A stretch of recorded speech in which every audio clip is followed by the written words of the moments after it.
thought about what it would take to fake a moon landing.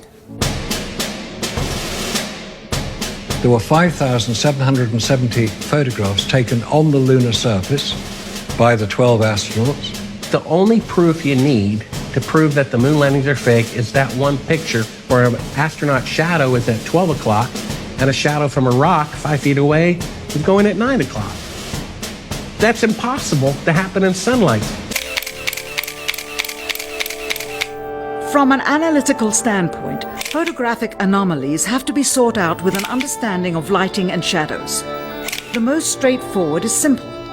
When objects are lit solely by the sun, as all the scenes on the moon were said to be, after all, lighting equipment was not only impractical, it was unnecessary in bright sunlight, then all shadows, regardless of the landscape, will run parallel with one another and never intersect, as shown by this example. In these seldom-seen photographs, obtained from a rarely used auxiliary NASA archival site, it is clear that these scenes were lit with artificial light. These shadows, which are cast at different angles, are evidence that a second light source is being used. In addition, the sun would not cause an isolated hotspot like this, only an artificial light would. Again, intersecting shadows and another hotspot. And again. And again. It is simply impossible for this picture to have been taken with sunlight on the moon. Here, the shadows are shown to be as black as pitch. And yet here, completely in a shadow, the astronaut is lit up like a Christmas tree. How can this be? Or this, on the shadow side of the lunar module. In this magnification of an Apollo photograph, a rock, very likely a papier-mâché prop because of the crease here, is categorized with the letter C. In later releases of the same picture, the letter is gone, probably airbrushed out.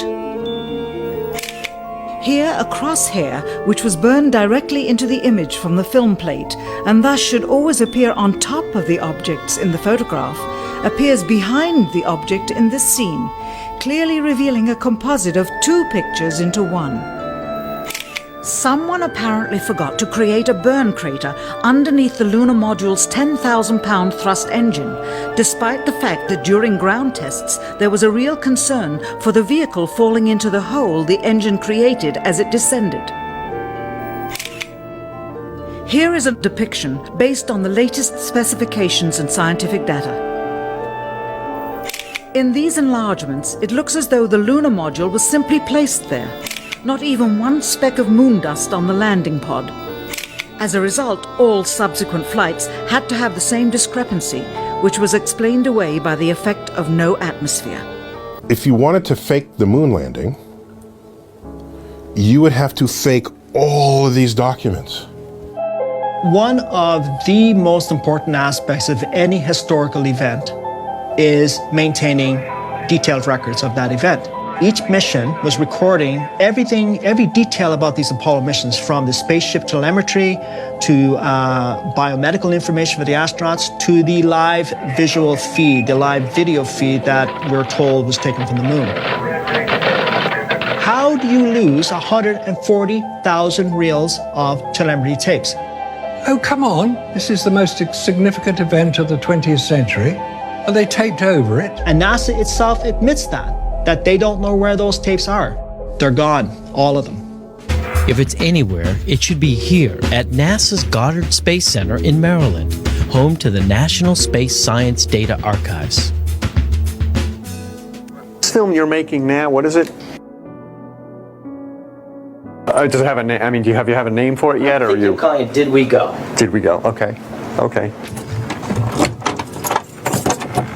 Doesn't have it either. The Smithsonian doesn't have it. Johnson doesn't have it. Right. We've been unable to track it down. I mean, we don't know where this telemetry data ended up, and we don't know what path it may have taken. So, unfortunately, I'm afraid I can't really give you much of a clue as to where this data ended up and whether it still exists or not. NASA admitted that it had lost the original footage of man's first steps on the moon. YouTube and watch A Funny Thing Happened on the Way to the Moon.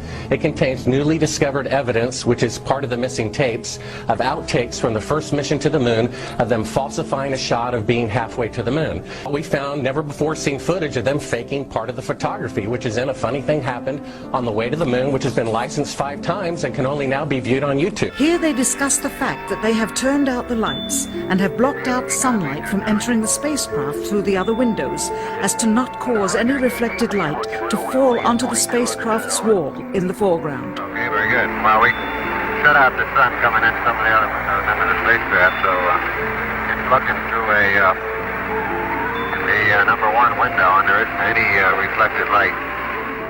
The reason this was done is so that the truth of the matter would not be revealed. It is this. Though the federal government would have you believe that this is a view of Earth from a distance out of the spacecraft's window as it nears the moon, it is not. What they have ingeniously done is placed the camera at the back of the spacecraft and centered the lens on a circular window in the foreground, outside of which it is completely filled with the Earth in low orbit. The circumference of the window then appears to be the diameter of the Earth at a distance. As they perfected the shot, a crescent-shaped piece of black material was inset slightly into the window to create the illusion of the Earth's terminator line dividing night and day. It is uncannily convincing.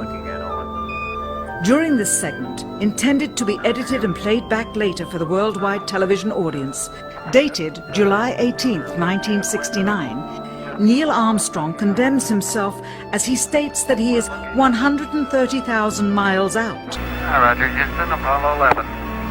Calling in from about 130,000 miles out.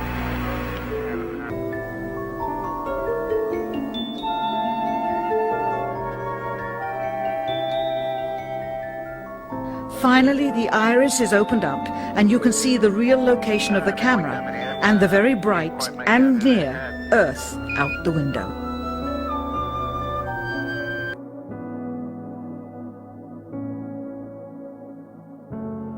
Here is the slate for the 19th of July, and the same shot of trickery on the 19th of July, and then the 20th, and the same misleading shot on the 20th. Later that evening, they were said to be walking on the moon. How can this be when they were in Earth orbit only 9 hours earlier, and the moon is some 3 days' journey away? So I took a year and I traveled across the country, and folks, I've actually posted it on YouTube. It's called Did We Go? And the challenges, Geraldo, everywhere I went, it was just amazing. Moon rocks falling in Antarctica, Neil Armstrong's silence. But I was the first to report, and you played the clip earlier tonight, that all the science data, the telemetry data was missing. Now, Geraldo, for NASA to come out and say that all the tapes were erased, I mean, it's incredible. Geraldo, this isn't just one tape. This is rooms of tape labeled Apollo 11 moon landing. Someone had to physically go and erase it. It's very challenging to try to prove we landed on the moon, and it shouldn't be challenging. The tape should be there. There should be plenty of evidence. And it just seems to me it's way easier to just go to the moon. Has anyone considered that? Just go to the moon. That's easier than faking all of this. I'd go to the moon in a nanosecond. The problem is we don't have the technology to do that anymore. We used to, but we destroyed that technology, and it's a painful process to build it back again. Have you really thought